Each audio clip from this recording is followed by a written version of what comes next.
నిజామాబాద్ జిల్లాలో ప్రైవేటు బ్యాంకులు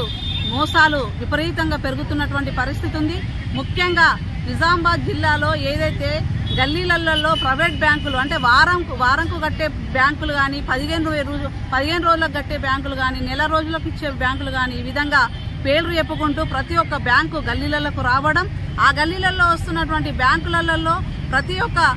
10 మందికి ఒక గ్రూప్ లాగా చేసి వాళ్ళు ఉన్నటువంటి దళారీ మహిళలు అంటే వాళ్ళకు అనుకూలంగా ఉన్నటువంటి ఒక మహిళ వాళ్ళ బ్యాంకుకు సపోర్ట్గా ఉండే మహిళలను వాళ్ళు ఎంపిక చేసుకొని దాంట్లో 50,000 రూపాయల నుంచి 1,00,000 రూపాయల వరకు ఇస్తున్నటువంటి క్రమంలో వీళ్ళల్లో ఎవరైతే మహిళలకు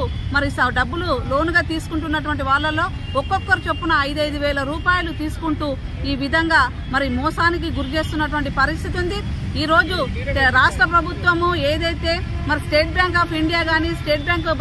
హైదరాబాద్ గానీ ఇటువంటి ప్రభుత్వ బ్యాంకులు లోన్లు ఇవ్వకపోవడం వలన ఈ ప్రైవేట్ బ్యాంకులకు లోబడి ఇలా ఏదో ఆర్థికంగా బలపడాలా లేకుంటే ఏదన్నా వాళ్ళకు ఉన్నటువంటి ఆర్థిక ఇబ్బందులలో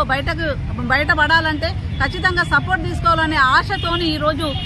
మహిళలందరూ పేద మహిళలందరూ ఈ రోజు లోన్ రూపంగా తీసుకుంటా ఉంటే గల్లీకి ప్రైవేట్ బ్యాంకులు మహిళలను వాళ్ళకు సపోర్ట్ గా ఉన్నటువంటి ఒక మహిళలను నియమించి ఆ మహిళల ద్వారా మొత్తం గ్రూపులుగా తయారు చేసుకుంటూ విచ్చలవిడిగా ఈ రోజు వేల రూపాయలను ఇలా దోచుకుంటూ ఇలా నడి రోడ్డు పాలు చేస్తా ఉన్నారు. ఆ అప్పులు కట్టేటప్పుడు మహిళలు తాలిబొట్లు అమ్ముకుంటూ ఇంకా అప్పుల పాలైపోయి ఈ రోజు అప్పులు జరుపుతున్నటువంటి పరిస్థితి ఉంది. ఈ విధమైనటువంటి ఇదే విధంగా ఉంటే మాత్రం రాబోయే రోజులలో మొత్తం నిజామాబాద్ జిల్లాలో ఉన్నటువంటి మహిళలందరూ కూడా వాళ్ళ స్థితిగతులు అధ్వానంగా మారిపోయి ఆర్థిక సంక్షోభంలో మునిగిపోయే పరిస్థితులు ఏర్పడతా ఉన్నాయి. దీనికి వెంటనే జిల్లా కలెక్టర్ గారు వెంటనే ఒక సమావేశాన్ని బ్యాంకర్స్ తో సమావేశాన్ని ఏర్పాటు చేసి ఉన్నటువంటి రాష్ట్ర ప్రభుత్వ బ్యాంకులకు